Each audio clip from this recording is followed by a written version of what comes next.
The grand ballroom gleams under crystal chandeliers, but Claire Bennett feels suffocated beneath layers of silk and expectation. Her hands tremble as she grips Ethan Coles, a man whose polished smile hides the cold calculation beneath. Every guest sees a fairy tale. Only Claire knows the bargain sealed beneath the vows. Flashbacks flicker through her mind. Her mother's fragile body in a hospital bed, the unpaid bills stacked on the kitchen counter, and Ethan's quiet offer, stability for submission. As the priest declares them husband and wife, Claire realizes she's not marrying for love. She's surrendering for survival. The reception is dazzling, yet Claire feels detached, like a ghost drifting through someone else's dream. Then she sees Ryan Cole, Ethan's younger brother, standing near the edge of the crowd. There's something disarming about him. Warmth in his eyes, softness in his voice, a trace of rebellion in his unbuttoned collar. Their eyes lock across the room, and for a heartbeat, time slows. It's not flirtation. It's recognition, two souls quietly colliding in a world built on pretense. Claire looks away, but the moment brands itself into her heart like a secret she shouldn't keep. That night, Ethan's mask slips. His tone is low but laced with threat as he warns, "My family expects perfection." "Don't embarrass me." Claire nods, her voice lost beneath the weight of his control. She stares out the window, the moonlight catching the shimmer of her discarded veil. Below, Ryan smokes in silence, watching her silhouette framed against the glass. Two prisoners in the same gilded cage, neither daring to speak. In that fragile stillness, the story's truth emerges. Claire has everything money can buy, except peace. And Ryan is the danger her heart can't ignore. Claire's new life unfolds like a rehearsed play inside Ethan's grand mansion. A home of marble floors, polished silence, and unspoken rules.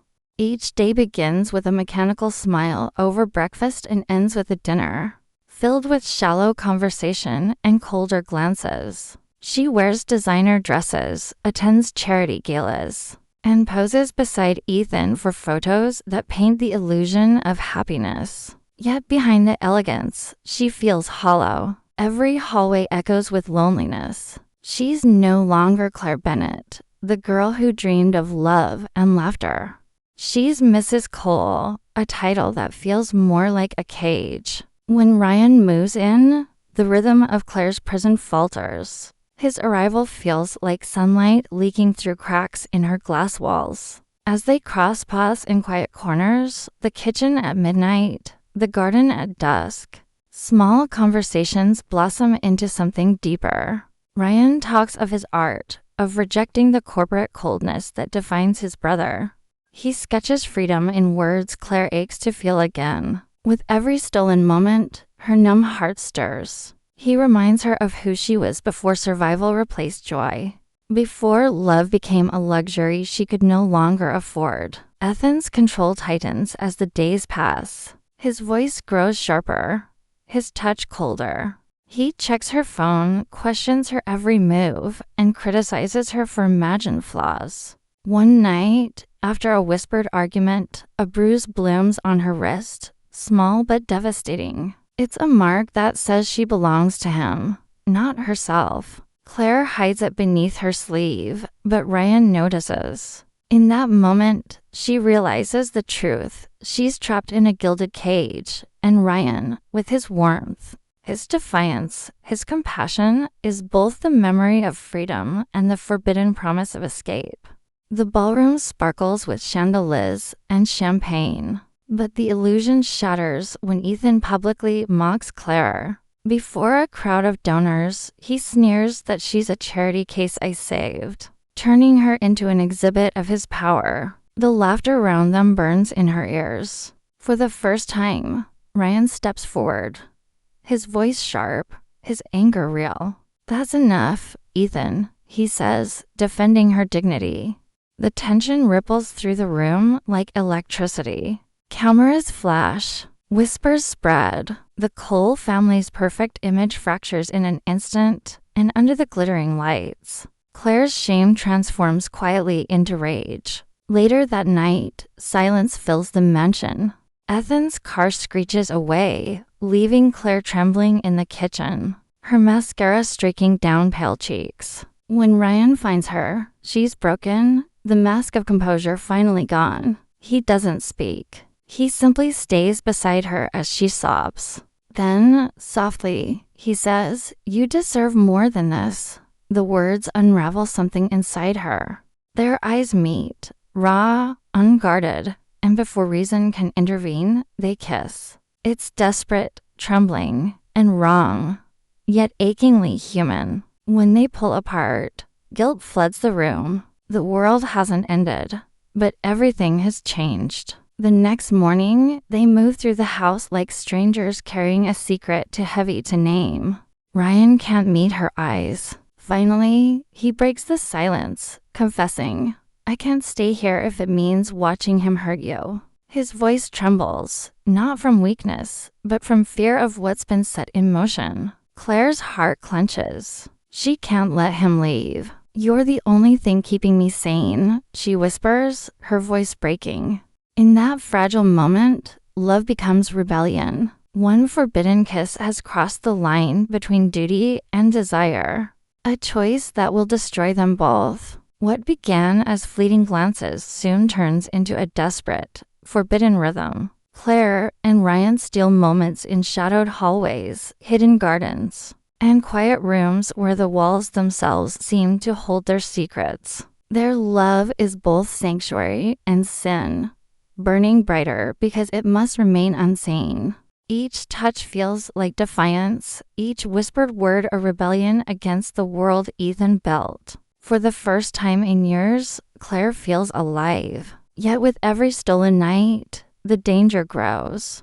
Their hearts beat faster not just from passion, but from the fear of how much they have to lose. Claire's days become an exhausting act of concealment. At breakfasts and dinners, she sits across from Ethan, smiling through trembling lips. Terrified he'll see the truth in her eyes. The guilt gnaws at her. She's living two lives, one bound by vows, another bound by love. Ethan, perceptive in cruelty, begins to notice her distance. He hires a private investigator, his suspicion sharpening into obsession. Meanwhile, Ryan senses the walls closing in. "This will destroy us," he warns, voice breaking. He's ready to walk away, but Claire's silent plea, the fear in her eyes, holds him back a moment longer. One evening, the facade finally cracks. Claire dares to confront Ethan about his control, his cruelty, the emptiness of their life. His fury ignites. He shoves her, hard enough to bruise. Ryan bursts into the room just as she stumbles back, terror in her eyes. Ethan turns on him, snarling, "You think you can take my wife?" The words slice through the air like glass. What follows is chaos, fists, shouts, years of buried resentment erupting at once. In that violent storm, the truth can no longer hide. Love has become dangerous, and someone's about to pay the price. The mansion feels colder than ever as Ethan locks the doors, trapping Claire inside. His voice is venomous, echoing through the marble halls. "You were nothing until I bought you." He spits, his control unraveling. But this time, Claire doesn't flinch. Her fear burns into fury. "You didn't buy me, you broke me," she says, trembling but unyielding. Years of silence collapse in that moment. She's no longer the woman he owns. She's the one who finally sees him for what he is. Ethan's pride shatters, and rage consumes him.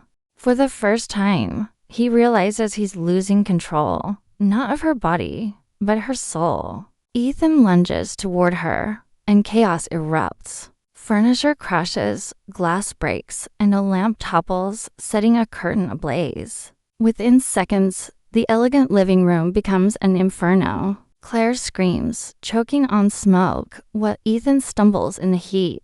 Outside, Ryan hears the shattering glass and breaks the lock, bursting into the flames. He grabs Claire's arm, pulling her through the fire, coughing and desperate. Behind them, Ethan collapses, his figure swallowed by smoke and fire. The house, their prison, burns around them, consuming every lie, every wound. Just when freedom seems within reach, conscience calls Ryan back inside. Through the roar of fire, Claire's scream pierces the night. "He'll kill you." But Ryan can't leave his brother to die. Love may have betrayed them, but humanity still binds them. He turns back, pushing through flames to find Ethan half-conscious, pinned beneath debris. With raw strength, Ryan drags him out, collapsing on the lawn as the mansion collapses behind them. Sirens wail in the distance, the fire reflecting in Claire's tearful eyes. The irony burns deeper than the flames. In saving the man who destroyed them, Ryan proves that love isn't their downfall. Conscience is. And it changes everything. The once powerful Ethan Cole lies in a hospital bed, his body scarred and pride in ruins.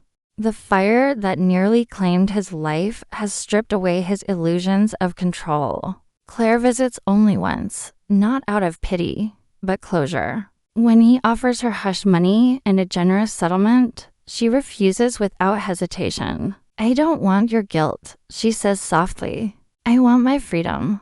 For the first time, Ethan realizes he can't buy her anymore. Walking out of that sterile room, Claire feels the weight lift from her chest. The woman who entered his world broken has finally walked out whole. Ryan carries the guilt of both love and survival. He saved his brother's life, but lost his own peace. Sitting with Claire one last time, he tells her he's leaving, moving abroad to rebuild from the ashes of everything they destroyed and endured. "If I stay, you'll never be free," he whispers. The words tear through her, but she knows he's right. Their love was real, but it can't heal inside the ruins of what once bound them. Their goodbye is quiet, almost sacred, a final promise that sometimes letting go is the truest form of love. Months later, Claire lives in a small apartment overlooking the city. No servants, no marble, no cages. She spends her days working at an art nonprofit, helping others find beauty in brokenness. Her laughter returns, soft but real. She still thinks of Ryan sometimes, but not with regret. Instead, she sees him as part of her rebirth. The man who reminded her that she deserved more than survival. Standing by the window one morning, sunlight on her face, Claire finally understands freedom isn't given. It's claimed, and for the first time, her life, her story, belongs entirely to her. A year has passed, and the city hums softly with the rhythm of new beginnings. Claire steps into a small art gallery, her heart steady but curious. The exhibit is Ryan's, his first architectural showcase since leaving. As she moves between models of glass and steel, one piece stops her cold. A miniature of a burned house, delicate and haunting, titled Home, Rebuilt. The symbolism pierces her. The fire that once destroyed her life has become his inspiration. What was once pain has transformed into art, into meaning. For the first time, she feels peace instead of ache. A curator approaches her, holding a simple white envelope. Inside, Ryan's familiar handwriting spills across the page. "I never stopped loving you, but I had to let you learn what freedom felt like without me." The words hit her like sunlight through rain, gentle, cleansing, final. She reads it twice, her tears falling silently onto the ink. It's not a love letter meant to rekindle. It's a farewell crafted with grace. In it, she feels his presence, the same tenderness that once saved her, now setting her free. Their love didn't end. It simply evolved into understanding. As Claire steps outside, rain begins to fall, soft, steady, cleansing. She tilts her face upward, eyes closed, smiling through tears. The world feels open, vast, and finally hers. The weight of the past no longer holds her down. It has shaped her into someone unbreakable. Ryan's words echo in her mind. Love isn't possession. its release. In that quiet, cinematic moment, she isn't the woman who was rescued or ruined. She's the woman who rebuilt herself from ashes. The screen fades on her smile, tender, cheerful, and free. A rebirth, not a happy ending, a true one.